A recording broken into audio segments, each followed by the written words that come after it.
Every podcaster wants their podcast to be a success. In this episode of Podcastification, I'm going to tell you how to do that by putting your listeners first.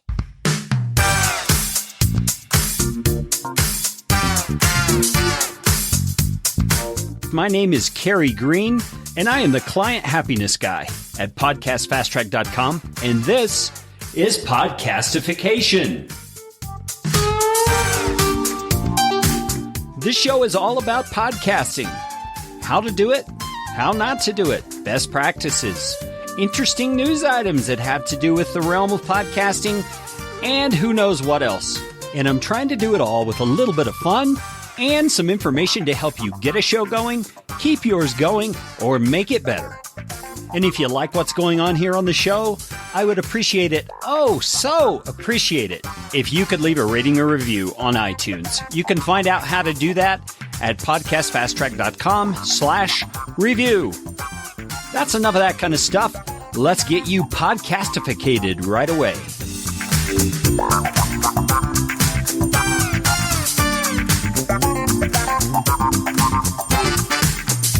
Hey, welcome back to Podcastification. My name is Kerry Green. I'm the Client Happiness Guy and founder at PodcastFastTrack.com. And this episode, I wanted to dive into some of the things that I've discovered in working with clients over the years about what makes a show really, really successful, whether that means in terms of the resources you provide to your listeners or even monetization strategies. And I know most people are interested in that. So we're going to dive into a couple of things here that will help you make your podcast all about your listeners. And that really is the key. You need to be keeping in mind who it is you serve, because those people that you serve, whether it's through the great content that you provide or resources that are somehow connected to your podcast, or maybe it's even products that you create that you use your podcast to sell. All of those things have to be done in a way that keep your listeners in mind, because they are the ones you're serving.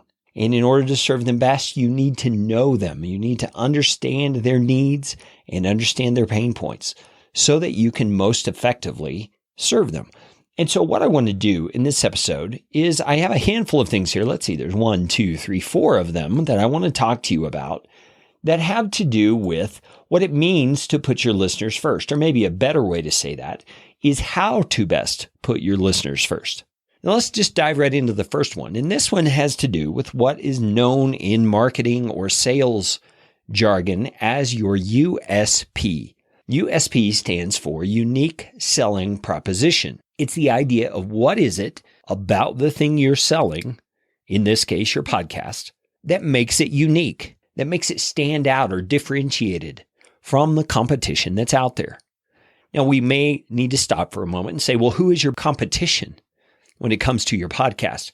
Well, in one sense, it's anybody else who has a podcast, because people only have so much time and they're going to choose the shows that matter the most to them. So in that sense, you've got to be creating great content, and content that is not only fun to listen to, but produced well and is handled well in terms of the way you present things. But you need to be asking yourself, why would my listeners listen to my show instead of my competitor's show? So say you do a show about dog training and your closest competitor does a podcast about dog training as well. Why would a listener choose you over them? That's really the question that you need to answer. And this may take a lot of work. This is really dialing in your focus. What is it you're going to offer that nobody else can? What is it you're going to offer that is able to be done better than anybody else can do it? It's a lot harder than you might think to come up with this, because most of the things that most companies or podcasts, for that matter, offer to their audience can be done by others. They can be done equally as well by others in most cases. So in order to have something unique that sets you apart, you're going to have to do the hard work of digging through what's really going on in your motivation to put out the podcast that you're putting out. You got to find out, why am I doing this? What is my passion about this? What do I bring to this podcast that my competition does not bring? And as you work that through, you're going to discover there are some things about your passion or your orientation or your perspective that are very unique to you. And those are the things that you need to really get in touch with, because they are going to enable you to do 4 or 5 very powerful things when it comes to your podcast. And here is a list of the things that I've thought through, and I'm going to give you a brief explanation of each one of them. When you have your USP clear, it's going to enable you to craft content that amplifies that particular unique selling proposition. So in other words, you're going to put your content together in a way that makes your differentiation, the thing that makes you unique, very, very clear to your audience. So the people who are looking for that exact thing are going to be attracted to your show more than your competition show, because you're speaking to something that they resonate with. Does that make sense? Now, another thing this unique selling proposition is going to do for you is it's going to make a promise to your audience that you can then intentionally deliver on. You know, we always want to be people who over-deliver on what we say we will provide. That's what makes a good company. That's what makes a good service provider, is somebody who promises one thing and delivers that plus more. And when you think through your unique selling proposition, the thing that makes you unique, you are going to be making a promise to your listeners. And the beauty is, because you've taken the time to think it through and to work it through, you will be able to deliver on that promise in spades, unlike your competition, because they, I guarantee you, have not put the time in to think through a unique selling proposition like you have. You're going to see great benefit from doing that. Now, here's another benefit to having a very clear, unique selling proposition. It's going to help you clarify whether or not certain products you want to create, or courses, or helpful things to your audience, or potential sponsor partnerships that you're considering, or other opportunities are a good fit for you. When you understand clearly what makes you unique, you'll be able to see, does this product idea I have fit with who I am as a podcaster and what it is I'm bringing to my audience? Does this sponsor opportunity fit with the kind of podcast I do and the things I'm trying to provide to my audience? Does this, maybe it's a joint venture opportunity, fit well with this unique way that I'm coming about my topic? You see what I'm getting at? You will have to be picky. You will have to be discerning and be very discriminating in what it is that you align yourself with. But that unique selling proposition will enable you to find exactly the things that are a good fit for you. And those will be the kind of alignments and partnerships that are most profitable, both for you and for the person on the other end, whether it's a product supplier or a sponsor or whatever. That unique selling proposition is huge. And keep in mind, this is about putting your listeners first, because your unique selling proposition is only for people who are interested in it. That is the thing that's going to draw them. Now, there's one other thing about this unique selling proposition, this USP, that I want to highlight here.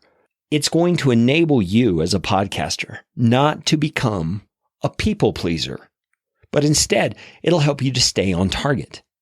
Now, the reason I thought it was important to bring this up is because you're going to offend people at some point. If you take a stand that you're standing for some specific thing, some specific position, you're approaching your podcast in a certain way, there are going to be people who don't like what you're doing. It's just going to happen.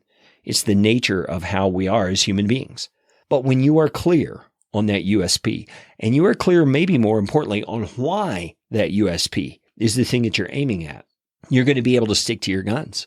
And those people who disagree with you, or even pose themselves as your opposition, are going to be easily cast aside in your consideration, because you know what you're about and you know the target that you're aiming for. So all of that is to say, you need a unique selling proposition. You need to know what makes your podcast and the efforts you're doing to help your audience unique and distinct from everything else that's going on. That is the number one way you can put your listeners first. Now let's move on to the second thing that I have in mind here. And that is, in order to put your listeners first, I believe from all that I've seen in dealing with a handful of clients and various people throughout the podcasting industry, I believe that your show needs to have a particular sense of relevance and a practical nature to it in order to put your listeners first. What do I mean by that? Well, I think your show needs to stand out through providing clear, application-based content. I have one client who's always saying, take action. It's one of his mantras that he says all the time. And it's because he's trying to truly help his listeners be people who not just hear what they should do and learn, but finally put it into practice. And the more your podcast is oriented around application and getting clear results for your listeners, the more you're going to stand out. You're going to be the show that people think of as the show that helps them get things done when it comes to the topics that you speak on. So keep that in mind. Stand out through clear application-based content. And that's going to be particularly helpful in terms of your relevance to your listening audience. That also is going to enable you to build a loyal following because you're truly being helpful to them. The people that I think of fondly when I think of podcasters, and that may sound kind of funny that I think of podcasters in a fond way, but it's because there are certain podcasters I listened to a lot when I first was getting into online business and entrepreneurial things. And the ones that I think of fondly are the ones who provided incredible value to me. And you hear that phrase a lot, give value, provide value. And it's there for a reason. You hear it a lot for a reason. It's because it's so true. You will build a loyal following, a crazy, rabidly loyal following, if you just focus on being helpful to your listeners. Put your listeners first. Find out how to help them. Find out how to be the asset to them that they're looking for. And you will build a loyal following like no other. Another way that you can be relevant or practical in your episodes is to include a call to action based on the content of each episode. I believe it's powerful to include a call to action in every episode. And a call to action is basically something you're asking your listeners to do. And in a podcast where you're focusing on your listeners first, that action should be something aimed at helping them take the next step from where they are based on the content you just shared. So think that through. Might that be an action sheet that you would provide through a lead magnet opt-in form that offers them a checklist or a step-by-step guide to fulfilling their desires in the area that you spoke on in that episode? You get the point? There are all kinds of ways as a podcaster you can become that valuable resource to them. And if you do that lead magnet sort of opt-in, you can combine that with something like ClickFunnels or Lead Pages or ConvertKit, and you can actually build your email list at the same time. And you may say, well, that's not so much about your listeners. That's just a greedy thing, wanting to build your email list. Well, no, it's not. Because as you build an email list of people who are already interested in the things you have to offer, you can more easily reach out to them to offer them resources that you build or you create that you know are going to help them in the future. You see, that email list is not so much about marketing and sales as it is helping people, which really is what marketing and sales should be about anyway. And one other thing I want to say about this point of relevance and practicality, I would encourage you as a podcaster to rethink the helpfulness of doing interviews on your show. Now, I know I'm tiptoeing into some potentially dicey area here, but hear me out. I think the easy way into podcasting and the way that most people do and stick with over the long haul, simply because it is easier, is to just do interviews with people who have accomplished something or names in their particular field. And there's nothing wrong with doing interviews. I still get a lot out of the various interviews that I choose to listen to. But I don't choose to listen to many interviews anymore. Why? Well, it's because it's the same old thing. I've heard about that person that they're interviewing time and time before. You see, interviews, in my view, are starting to become kind of stale. And it's not necessarily always relevant to me as a listener. It's not always something very practical that I can take and apply to my business right away. The more helpful the content is that you provide, the more you're going to build that loyal following that I talked about before. And in my view, the standard way that people do interviews is not that helpful kind of content that you need to be producing in order to build that loyal following. So if you're dead set on doing interviews, or you feel like interviews are still a valuable part of your content that you add to your podcast lineup, then I would encourage you to rethink how you do them. Are there ways you can do interviews that are more helpful to your listeners? Are there certain questions you can ask your guests that will help to mine the practical nature of what it is you want them to share, so that your audience can actually benefit more from that person's expertise and experience? You see what I'm getting at? You want your podcast to be incredibly, incredibly relevant. Now, when we come back from the break, I am going to go into two more things that I think are vital to putting your listeners first, and they are ease of use and that wonderful thing everybody wants to talk about, monetization. Don't go away. You know, it is kind of funny in 99 episodes of Podcastification that I have never done an episode about media hosts. I mean, you know what a media host is, right? It's the place you upload your audio file to that then gets fed to Apple Podcasts and Stitcher and all of the directories. It's kind of funny and in a way sad that I've never done an episode on media hosts, because a media host is a vital part of your podcasting strategy. Because a good media host can provide you with tools, with education, with resources, with questions and answers that you didn't even know you had as you go along your podcasting journey. The reason I bring this up is because I have recently established a partnership of sorts. It's kind of an affiliate relationship with Libsyn, Liberated Syndication. They are the top dog media host in the podcasting industry, in my opinion. And the reason I have finally partnered up with Libsyn is because, first of all, they have a long and kind of tedious process to get through in order to become an affiliate with them. They don't just take anybody, but also because I just kind of wanted to check out all these different media host options, and I finally landed on Libsyn. If you are looking for a professional media host that isn't going anywhere, you're looking for one that's going to stand the test of time and not close their doors on you, and if you're looking for one that will not let you down in terms of their functionality and the things that they provide to you so that you can be successful with your podcast, I would encourage you to check out Libsyn. It's LABSYN.com. And if you use the promo code PFT for Podcast Fast Track, you could get up to a month and a half off or free, whichever way you want to look at it. It's Libsyn, Liberated Syndication. These guys do it right.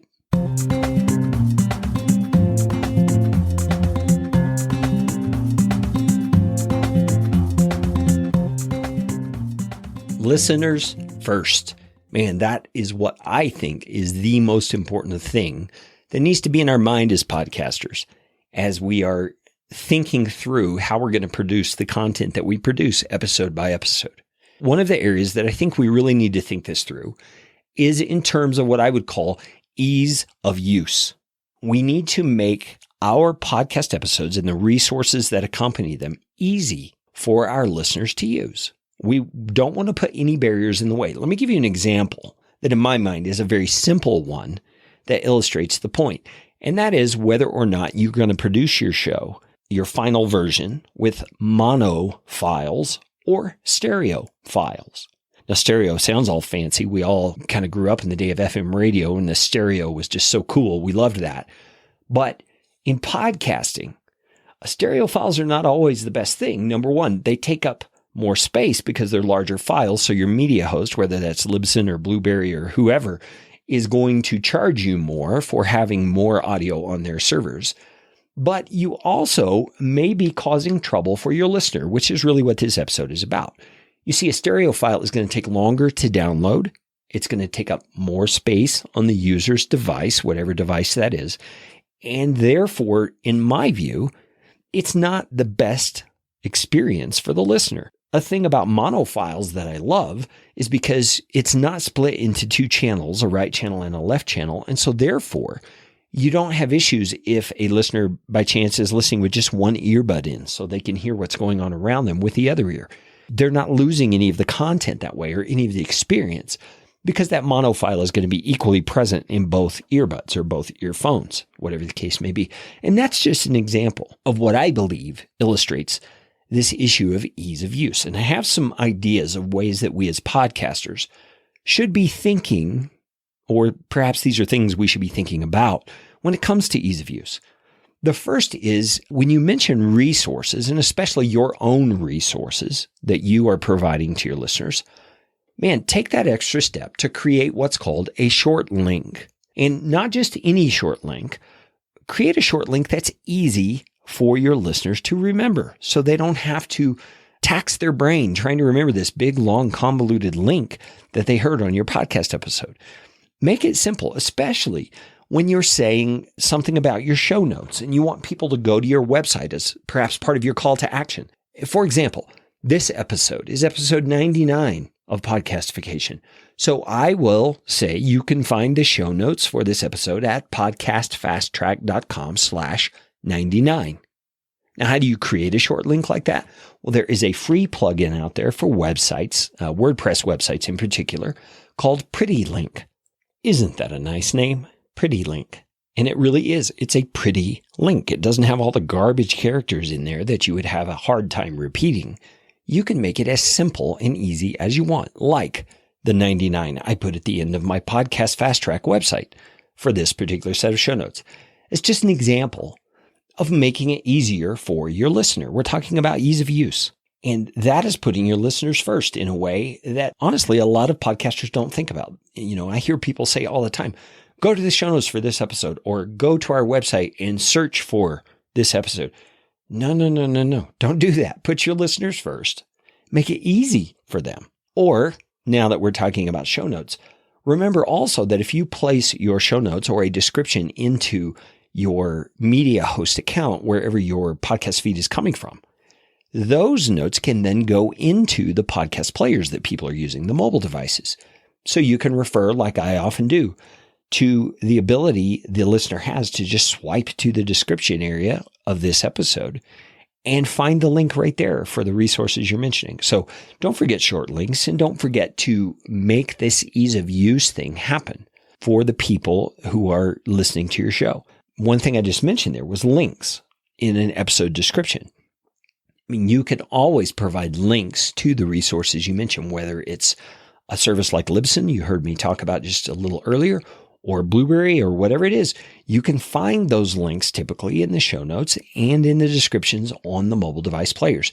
That enables someone who is on the treadmill to jump off real quick, find that resource and bookmark it so they can find it easily later.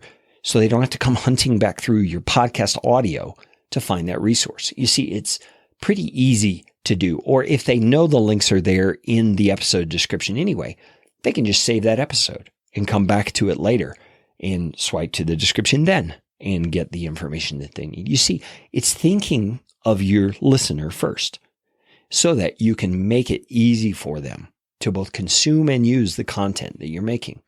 I would also suggest that in your show notes, you put your contact info for yourself personally near the top of the show notes page. Make it easy for them to find you so that they don't have to spend a lot of time hunting and scrolling and trying to find your website. They can just go to any set of show notes or description on a podcast player and find your contact info and get in touch with you right away. That brings me to my last point under this idea of ease of use. Man, make it easy for your listeners to contact you. And this is going beyond just the description in your podcast. This is even on your website I'm talking about. Don't make me go to Twitter to get in contact with you. I mean, for goodness sake, you're wanting to connect with your listeners, right? So why wouldn't you include at least a web form that can kind of filter you from all the spam, but at the same time, allow your listeners to contact you directly? Why wouldn't you want to do that? And you say, well, I get so much email. I can't have everybody contact. Fine. Have it go to your VA. Have it go to your assistant. Have it go to somebody but make it a real person that someone can contact. Don't make me go to Twitter or LinkedIn to connect with you, because 9 times out of 10, your listeners will not do that. They come to your website contact page looking for a way to contact you. They don't want your social information typically. They want you. So give them a way to do that. And I guarantee you, making it easier for your listener in that way is going to enable you to build that know, like, and trust factor that we all need as content producers. Now, one last area that I want to talk about here is monetization. Monetization. Most people I know of who are doing a podcast have a goal of monetizing that thing eventually, meaning they want to make money from it in some way. Now, what I would have you consider is that when it comes to monetization, this is an area where you especially need to keep your listener in mind. Your listener is first. You have to think about them. And it's in an attitude of doing unto others as you would have them do to you. It's the golden rule.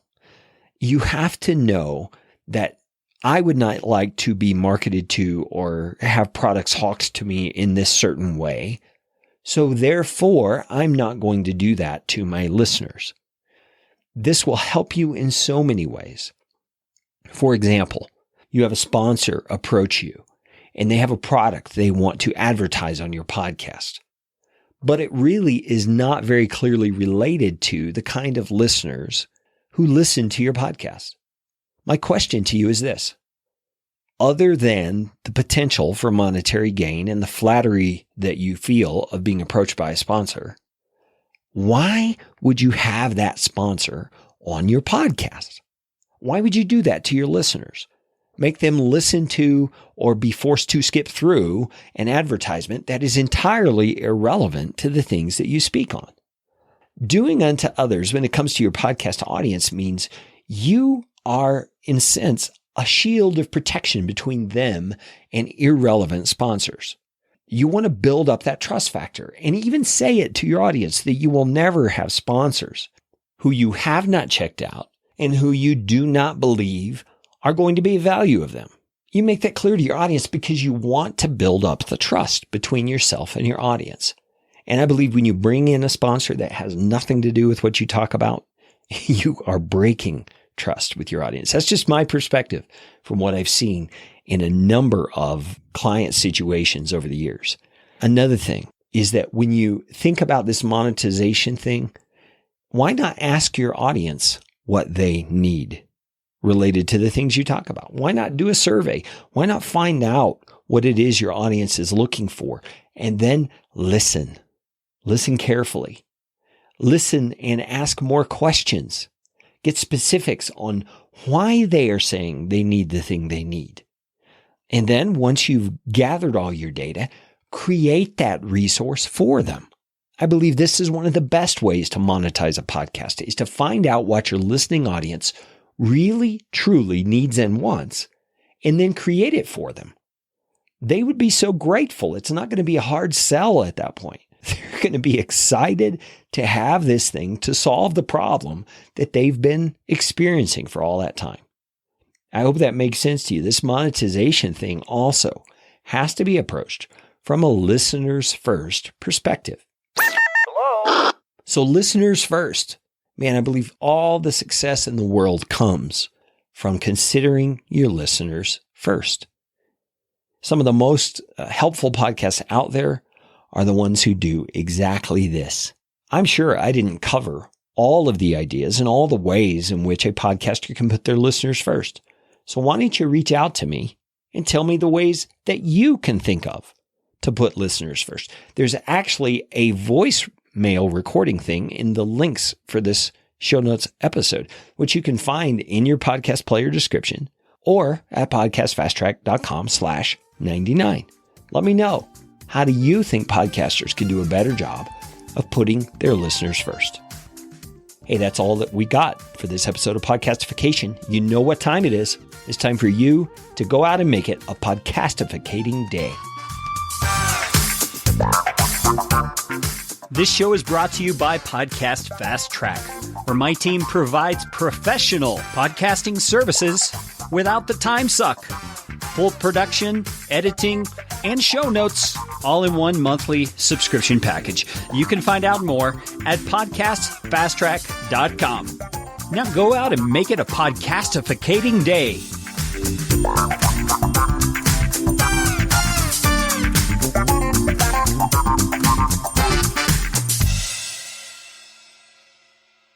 Audio editing and show notes by podcastfasttrack.com. Get 15% off your first month by mentioning this show.